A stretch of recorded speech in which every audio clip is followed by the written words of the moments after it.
આજે જામનગર ખાતે ગોપાલભાઈ ઇટાલિયાની જાહેર સભામાં એક વ્યક્તિ દ્વારા એમના પર જૂતો મારીને હુમલો કરવામાં આવ્યો છે, જેનો અમે સખત શબ્દોમાં નિંદા કરીએ છીએ અને વખોડી કાઢીએ છીએ।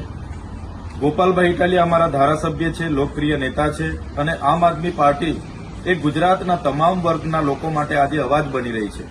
ત્યારે કેટલીક પાર્ટીઓના નેતાઓને પસંદ નથી અને કેટલાક લોકોનો ઉપયોગ કરીને અમારી સભાઓ રોકવા માટેનો જે આ પ્રકારના પ્રયાસો થઈ રહ્યા છે, જે ચોક્કસ પ્રમાણે એક નિંદાની ભાગ છે અને અમે ગુજરાતની જનતા સાથે છે। આવી રીતના અમારા લોકો પર હુમલાઓ અમે કોઈ પણ ભોગે સાખી નહીં લઈએ અને ગુજરાતની જનતા માટે અમે લડીએ છીએ અને લડતા રહીશું।